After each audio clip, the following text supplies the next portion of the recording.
Good evening, dear students of grade 10. Right now in this video class session, we are going to discuss about expected sums in the public examinations from the chapter of quadratic equations, chapter number 4 in grade 10 mathematics. Okay, so already we have completed nearly 13 video classes. You have created one playlist of quadratic equations also. అంటే మనం చెప్పుకున్నటువంటి ఈ classes ఏవైతే ఉన్నాయో అంటే అది 4 marks question ఉంటుంది, 2 marks question ఉంటుంది, 1 మార్క్ క్వశ్చన్ ఉంటుంది, అలాగే ఎగ్జాంపుల్స్, అలాగే ఎక్సర్సైజ్ సంబంధించిన సమ్స్ అన్నీ కూడా ఒక ప్లేలిస్ట్ కింద క్రియేట్ చేసి అందులో నియర్లీ ఒక 13 వీడియోస్ అనేవి ప్రజెంట్ చేయడం జరిగిందనమాట. అంటే only from quadratic equations. Okay, so ఎవరైనా చూడకపోయి ఉంటే ఒకసారి అక్కడ విజిట్ చేసి ఆ సమ్స్ అన్ని కూడా ఒకసారి చెక్ చేసుకోండి. ఓకే, అండ్ ఫైనల్లీ ఈ వీడియో నుంచి మనం ఏం తెలుసుకోబోతున్నామంటే ఏ సమ్స్ ఫస్ట్ మనం బాగా ప్రాక్టీస్ చేయాలి. మరి చెప్తున్నాం అంటే ఈచ్ అండ్ ఎవ్రీ చాప్టర్ అయిపోయిన తర్వాత మీరు అబ్జర్వ్ చేస్తే గత 7 చాప్టర్స్ కంప్లీట్ చేసుకున్నాం. బేసిక్స్, ఫండమెంటల్స్ చెప్పుకుని వచ్చి ఆ తర్వాత ఆ చాప్టర్కి సంబంధించినటువంటి ఎక్స్పెక్టెడ్ సమ్స్ అంటే సమ్స్ టు బి ప్రాక్టీస్డ్ అని చెప్తున్నాం, అవునా కదా. ఇది మనకి 8 చాప్టర్ కింద అవుతుంది అనమాట. ఆల్రెడీ మనం నియర్లీ 7 చాప్టర్స్ కంప్లీట్ చేసుకోవడం జరిగింది. ఏంటంటే అవి స్టాటిస్టిక్స్ కంప్లీట్ చేసుకున్నాం, ఎక్స్పెక్టెడ్ సమ్స్ కూడా చెప్పడం జరిగింది, అలాగే ప్రాబబిలిటీ చెప్పుకున్నాం, వాటికి సంబంధించినటువంటి ఎక్స్పెక్టెడ్ సమ్స్ కూడా రిలీజ్ చేయడం జరిగింది. అలాగే నెక్స్ట్ సర్కిల్స్ చెప్పుకున్నాం, సర్కిల్స్ సంబంధించినటువంటి ఎక్స్పెక్టెడ్ సమ్స్ చెప్పడం జరిగింది. అలాగే ఏరియాస్ రిలేటెడ్ టు సర్కిల్స్ చెప్పాం, ఫౌండేషన్, దానికి సంబంధించినటువంటి ఎక్స్పెక్టెడ్ సమ్స్ రిలీజ్ చేయడం జరిగింది. ఆ తర్వాత ట్రిగ్నోమెట్రీ చెప్పుకున్నాం, దానికి సంబంధించిన సమ్స్ కూడా చెప్పడం జరిగింది. అలాగే అప్లికేషన్స్ ఆఫ్ ట్రిగ్నోమెట్రీ క్లియర్ కట్గా చెప్పుకున్నాం, మ్యాక్సిమం అది కూడా మన ఎక్స్పెక్టెడ్ సమ్స్ కూడా చెప్పడం జరిగింది. అంటే ఇక్కడికి 6 ప్లస్ కోఆర్డినేట్ జామెట్రీ కూడా కంప్లీట్గా ఎక్స్ప్లెయిన్ చేసుకున్నాం, దానికి సంబంధించినటువంటి ఒక ఎక్స్పెక్టెడ్ సమ్స్ కూడా చేయడం జరిగింది. ఆల్రెడీ క్వాడ్రాటిక్ ఈక్వేషన్స్ రీసెంట్గా కంప్లీట్ చేసాం, దానికి సంబంధించినటువంటి ఎండింగ్ అనమాట. అంటే ఇప్పుడు ఏ సమ్స్ మనం బాగా ప్రాక్టీస్ చేయాలి మరీ చెప్తున్నానండి. ఇట్ డజంట్ మీన్ దట్ ఇవి చేసి ఆపేస్తే సరిపోతుంది అని నేను చెప్పట్లా. మీకు ప్రతిసారి మీ యొక్క ఎండింగ్ అంటే ఇలాంటి సెషన్కి వచ్చేటప్పటికి నేను మరీ చెప్తున్నాను, ఇవి ఏంటంటే only for gaining the confidence. ఇవి కనుక మీరు అన్ని ఆన్సర్ చేయగలిగితే ఆ యూనిట్లో ఉన్నటువంటి each and every model cover అవుతుంది. ఎందుకంటే అన్ని సమ్స్ చేసేంత టైం తక్కువ ఉంది కాబట్టి, ఎక్కువ లేదు కాబట్టి మోడల్ కూడా చెప్పుకుని చేసుకుంటూ వెళ్తే మీకు అన్ని క్వశ్చన్స్ కూడా కవర్ అవుతుంటే అన్ని మోడల్స్ కూడా కవర్ అవ్వడం జరుగుతుంది అనమాట. అందుకే ఫస్ట్ వీటిని పెర్ఫెక్ట్గా చేయండి. వీటిని పెర్ఫెక్ట్గా చేస్తే 95% you are in a confidential position to answer the any type of questions from the any chapter. Okay, అయితే ఇప్పుడు ఫస్ట్గా మీరు అబ్జర్వ్ చేయాల్సింది ఏంటంటే sums to be practised from quadratic equations. So ఇది మనకు వచ్చేటప్పటికి చాప్టర్ నెంబర్ 4 అండి. ఎన్నో చాప్టర్ నెంబర్ 4లోంచి ఏ సమ్స్ చేయాలి మీకు తెలుసు కదా. బ్లూ ప్రింట్ ఆల్రెడీ ఒక 4 మార్క్ ఉంటుంది, ఒక 2 మార్క్ ఉంటుంది, ఒక 1 మార్క్ ఉంటుంది. నియర్లీ 7 మార్క్స్ వెయిటేజ్ అనేది అంటే 6 to 7 మార్క్స్ వెయిటేజ్ అనేది మనకి క్వాడ్రాటిక్ ఈక్వేషన్స్ నుంచి రాబోతుంది అనమాట. అందులో ఉన్నటువంటి టోటల్గా ఒకసారి చూసుకుంటే on and average we are having 15 questions. ఎన్ని ఉన్నాయండి ఇక్కడ మీకు బోర్డు మీద కనబడుతున్నాయి? 15 క్వశ్చన్స్ ఉన్నాయి. ఈ 15 క్వశ్చన్స్లో కూడా 99% ప్రతి క్వశ్చన్కి కూడా సొల్యూషన్ మన యొక్క యూట్యూబ్ ఛానల్లో ఉంది. ఓకే, ప్రతి దాని యొక్క సొల్యూషన్ చేసి అప్లోడ్ చేయడం జరిగింది కాబట్టి మీరు ప్రాక్టీస్ చేసుకోండి. ఓకే, సో ఆ క్వశ్చన్స్ ఏంటో ఒకసారి చూద్దాం. మీకు ఆల్రెడీ ఈజీగానే ఉంటుందండి. ఫస్ట్ సమ్ చూడండి. మీకు నెంబర్ ఆఫ్ టైమ్స్ చెప్పాను మన వీడియో క్లాస్ చేసినప్పుడు కూడా దాని మీద చెక్ వెదర్ చాలా ఇంపార్టెంట్. చెక్ చేయమంటాడు వాడు, ఒక ఈక్వేషన్ ఇస్తాడు, ఎల్హెచ్ఎస్ ఆర్హెచ్ఎస్ ఇస్తాడు, ఆ రెండింటిని సింప్లిఫై చేసుకుని అది క్వాడ్రాటిక్ కాదా అంటే క్వాడ్రాటిక్ అవ్వాలి అంటే కండిషన్ ఏం చెప్పాము, ax² + bx + c = 0 అనే ఫార్మాట్లోకి రావాలంటే ఖచ్చితంగా హైయెస్ట్ పవర్ 2తో అంటే డిగ్రీ 2తో ఉండి ఏ వాల్యూ ఉండాలన్నమాట. అలా ఉంటేనే అది క్వాడ్రాటిక్ అవుతుంది. అలా చెక్ చేయమంటాడు. చూడండి, check whether the following are the quadratic equations or not. ఇక్కడ 2 కేసులు ఇచ్చాడు, ఆ 2 క్వాడ్రాటిక్గా కాదా చెక్ చేస్తాం. ఎలా చెక్ చేస్తాము? ఫస్ట్ ఎల్హెచ్ఎస్ సింప్లిఫై చేస్తాము, ఆర్హెచ్ఎస్ చూసుకుంటాం, 2 బ్యాలెన్స్ చేసుకుంటాం. ఏ ఫామ్లోకి రావాలి? ax² + bx + c = 0 అనే ఫార్మాట్లోకి వచ్చి ఏ వాల్యూని మనం ఐడెంటిఫై చేసేటట్టుగా ఉంటే అది క్వాడ్రాటిక్ అవుతుంది అనమాట. అలాగే సేమ్ సెకండ్ బిట్ కూడా ఎల్హెచ్ఎస్ మల్టిప్లై చేస్తాం, ఆర్హెచ్ఎస్ కూడా సింప్లిఫై చేసుకున్న 2 ఈక్వల్ చేస్తాం. అది ఫస్ట్ బట్ అనమాట. అలాగే సెకండ్, థర్డ్ చాలా ఇంపార్టెంట్ అండి. 2, 3, 4 అంటే 1, 2, 3, 4 క్వశ్చన్స్ అంటే 1 నుంచి కరెక్ట్గా చెప్పాలంటే ఇక్కడ 7 క్వశ్చన్స్ వరకు అంటే ఫస్ట్ టాప్ 7 క్వశ్చన్స్ అసలు వదలద్దు. మరీ చెప్తున్నా, ఫస్ట్ టాప్ 7 క్వశ్చన్స్ అంటే 1, 2, 3, 4, 5, 6, 7 క్వశ్చన్స్ అసలు వదలద్దు. నెంబర్ ఆఫ్ టైమ్స్ చేస్తే మీకు పెర్ఫెక్షన్ వస్తుంది. సెకండ్ క్వశ్చన్ ఏం చూడండి, find the 2 consecutive positive integers whose sum of squares is 365. ఇది కూడా మీకు చెప్పడం జరిగింది. ఎక్సర్సైజ్ 4.2లో ఉంటుందండి.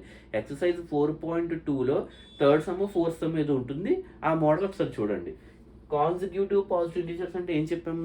కాన్సిక్యూటివ్ అంటే పక్క పక్కన, అంటే ఒకటి ఎక్స్ ఇంకొకటి x+1 తీసుకున్నావునా కదా, వాటి యొక్క సమ్ అంటే x+x+1, మళ్ళీ వాటి యొక్క స్క్వేర్స్ అంటున్నాడు, అంటే x² + x+1 whole square equal to 365 చేసి ఒక ఈక్వేషన్ కింద రప్పించుకుని దానికి మనం ఆ 2 నెంబర్స్ ఏంటో కట్టాలన్నమాట.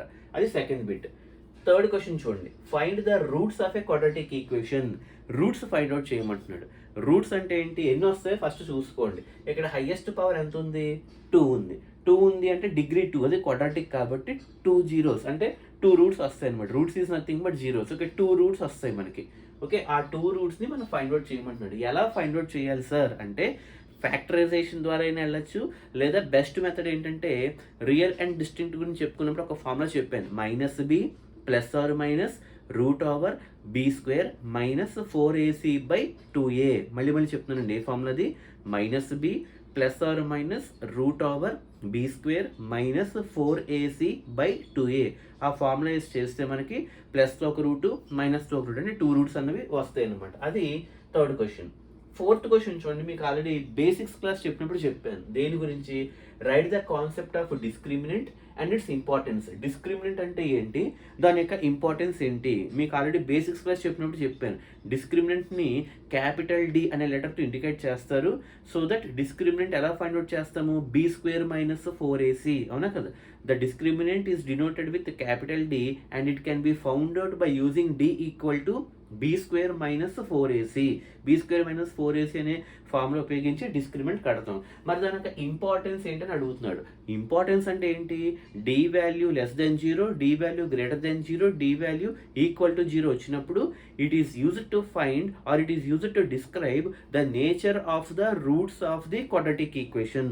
డిస్క్రిమినెంట్ యొక్క ఇంపార్టెన్స్ ఏంటి అంటే మీకు ఆల్రెడీ చెప్పాను. క్వాడ్రాటిక్ ఈక్వేషన్ యొక్క రూట్స్ యొక్క నేచర్. మళ్ళీ చెప్తున్నాను ఏంటంటే క్వాడ్రాటిక్ ఈక్వేషన్ యొక్క రూట్స్, ఆ రూట్స్ యొక్క నేచర్ని చెప్పడానికి మనం డిస్క్రిమినెంట్ కడతాం అనమాట. అది ఇంపార్టెన్స్. ఓకే, అది ఇప్పుడు నెక్స్ట్ క్వశ్చన్ చూడండి. Right the nature of the roots అని అడుగుతున్నాడు.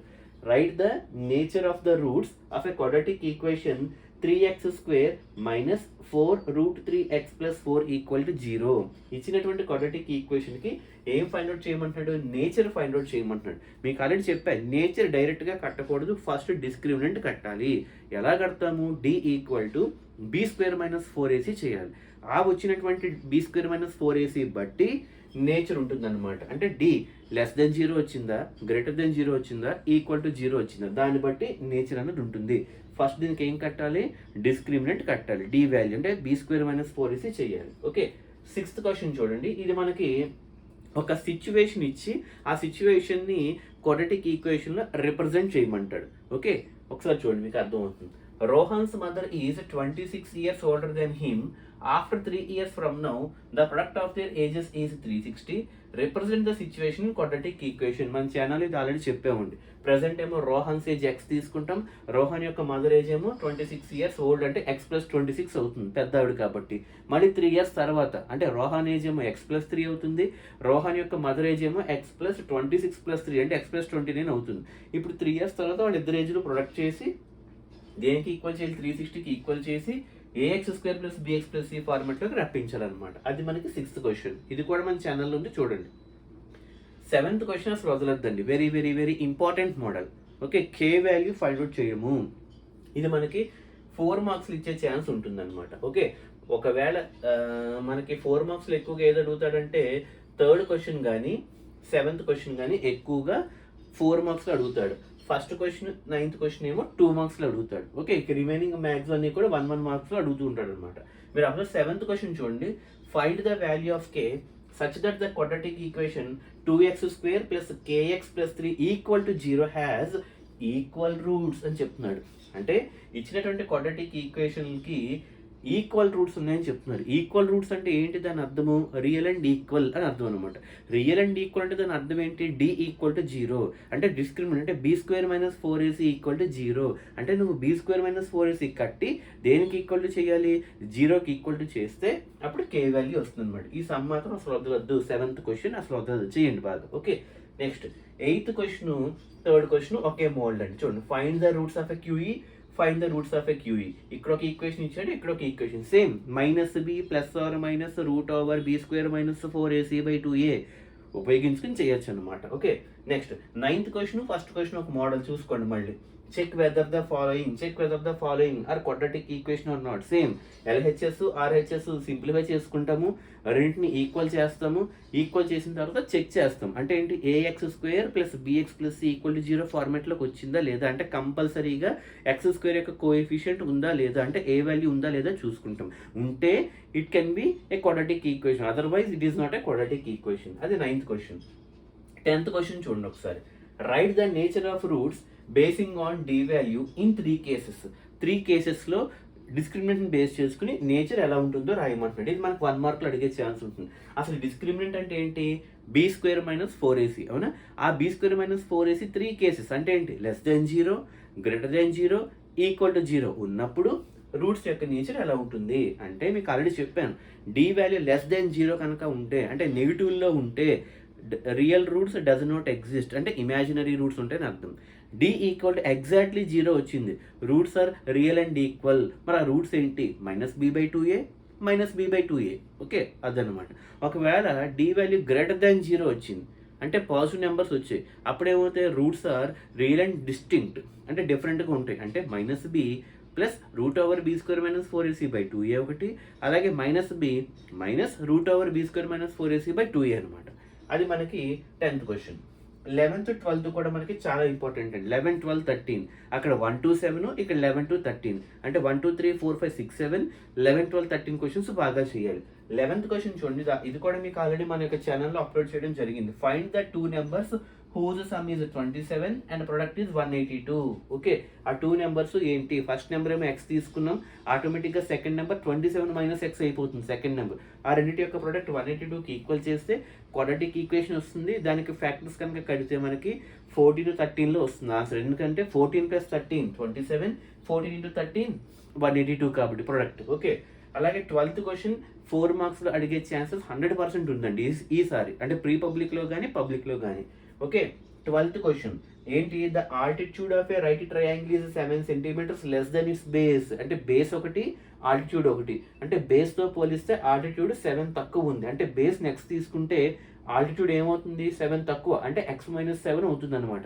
అంటే ఆల్టిట్యూడ్ x - 7, బేస్ ఏమో x, హైపోటెన్యూస్ 13 ఇచ్చాడు. అంటే పైథాగరస్ ఉపయోగించుకుని ab² + bc² = ac² చేస్తే ఒక ఈక్వేషన్ వచ్చి దాన్ని సాల్వ్ చేస్తే మనకి బేస్ వాల్యూ, ఆల్టిట్యూడ్ వాల్యూ వస్తాయి అనమాట. 12th question number of times చేసి వెళ్ళండి. 1 2 3 4 5 6 7 క్వశ్చన్స్తో పాటు 11 12 13 క్వశ్చన్ కూడా. 13th క్వశ్చన్ వచ్చేటప్పటికి మనకి 1 మార్క్ క్వశ్చన్ అండి. జస్ట్ డిస్క్రిమినెంట్ అడుగుతున్నాడు. 2 క్వాడ్రాటిక్ ఈక్వేషన్స్ ఇచ్చాడు, d వాల్యూ అడుగుతున్నాడు. 3x² - 2x + 1/3 = 0 అండ్ ఇంకోటి 2x² - 4x + 3 = 0. 2 క్వాడ్రాటిక్ ఈక్వేషన్లకి 2 డిస్క్రిమినెంట్స్ కట్టమంటున్నాడు. ఎలా కడతాము? b² - 4ac, అలాగే దానికి కూడా b² - 4ac. అంటే first abc values, a value 3 అవుతుంది, b వాల్యూ -2 అవుతుంది, c వాల్యూ 1/3 అవుతుంది. అదే ఇక్కడ కూడా a వాల్యూ 2 అవుతుంది, b వాల్యూ -4 అవుతుంది, c = 3 అవుతుంది అనమాట. దాన్ని బట్టి b² - 4ac కడితే డిస్క్రిమినెంట్ వస్తుంది అనమాట. 14 15 కూడా మీకు ఆల్రెడీ అప్లోడ్ చేయడం జరిగింది. మళ్ళీ same represent the following situation in quadratic equation. వాడు ఒక సిచ్యువేషన్ ఇచ్చాడు, దాన్ని మనం క్వాడ్రాటిక్ ఈక్వేషన్లోకి మార్చాలి. అంటే ax² + bx + c ఫార్మాట్లోకి మార్చాలి = 0. ఏమంటున్నాడు? The area of a rectangular plot is 528 m². అంటే ఏరియా ఇచ్చేసాడు. దేనిది? Rectangular plot. రెక్టాంగులర్ అంటే ఏముంటాయి? లెంత్ బ్రెత్ ఉంటాయి. ఏరియా అంటున్నాడు అంటే l × b చేయాలన్నమాట. l × b చేసి దేనికి ఈక్వల్ చేయాలి? 528 m² ఈక్వల్ చేయాలి. అందులో క్లూ ఏమంటున్నాడు? The length of the plot is 1 more than twice its breadth. బ్రెత్తో పోలిస్తే ఓకే డబల్ ఉండి ఒకటి ఎక్కువ ఉంది అంటున్నాడు. అంటే బ్రెత్ని కనుక x తీసుకుంటే లెంత్ ఏమవుతుంది? డబల్ అంటే 2x + 1 more అంటున్నాడు. అంటే 2x + 1 అవుతుంది అనమాట. అంటే లెంత్ ఏమో 2x + 1, బ్రెత్ ఏమో ఓన్లీ x. ఓకే, ఇప్పుడు ఆ రెండింటిని ఇంటూ చేయాలి అంటే ఎల్ ఇంటూ బి కాబట్టి L plus 2x plus 1. 2x ఎందుకు వచ్చింది? Twice the breadth. అలాగే ప్లస్ 1 ఎందుకు వచ్చింది? 1 మోర్ అంటున్నాడు. అంటే 2x ప్లస్ 1 అంటే L into breath into X is equal to దేనికి ఈక్వల్ చేయాలి? 528 మీటర్స్కి ఈక్వల్ చేసుకుని దాన్ని మనం క్వాడ్రాటిక్ ఈక్వేషన్లోకి రిప్రజెంట్ చేస్తే చాలు, సాల్వ్ చేయక్కర్లేదు. ఓకే, అండ్ లాస్ట్ క్వశ్చన్ వచ్చేటప్పటికి ఇది ఎక్సర్సైజ్ 4.3లో థర్డ్ సమ్ మీద ఉంటుందండి. Okay, is it possible to design a rectangular grove whose length is twice its breadth. Okay, ఇది కూడా రెక్టాంగులర్ గార్డెన్ అంటే గ్రో ఇచ్చాడు, అందులో లెంత్ వచ్చి బ్రెత్కి ట్వైస్ ఉంది. అంటే బ్రెత్ని ఎక్స్ తీసుకుంటే లెంత్ ట్వైస్ 2x అవుతుంది. అంటే డబుల్ ఉందన్నమాట, ట్వైస్ ఉంది. ఎవరు? లెంత్ అనమాట. అయితే ఏరియా కూడా ఇచ్చాడు 800 మీటర్ స్క్వేర్ ఇచ్చాడు. ఏరియా ఎలా వస్తుంది? ఎల్ ఇంటూ బి చేయాలి. ఎల్ ఇంటూ బి చేసి ఏరియా అయినటువంటి 800కి ఈక్వల్ చేయాలి. అంటే L into B equal to 800. L plus ఏంటి? డబల్ ఉంది కాబట్టి 2x into breadth plus x అనమాట. ఈక్వల్ టు 800 చేస్తే 2x స్క్వేర్ ఈక్వల్ టు 800. అవునా కదా? X square is equal to 800/2 అంటే 400. అంటే x square equal to 400. X is equal to √400. X is equal to +or-20 అంటే 20 అవుతుంది అనమాట. ఆ విధంగా మనం చూసుకోవాలి. అంటే x ఈజ్ ఈక్వల్ టు 20 వస్తుంది. x అంటే ఏంటి? బ్రెత్. లెంత్ రావాలంటే ట్వైస్ 2x అంటే 2 × 20 40. దేర్ఫోర్ డైమెన్షన్స్ ఏమవుతాయి? లెంత్ బ్రెత్ 21 41 అవుతుంది అనమాట. సో ఇవండి మనకి బాగా ప్రాక్టీస్ చేయవలసినటువంటి top 15 questions from quadratic equation. ఇవన్నీ బాగా చేయగలిగితే you can gain perfection from quadratic equations. Okay, good evening, have a nice day.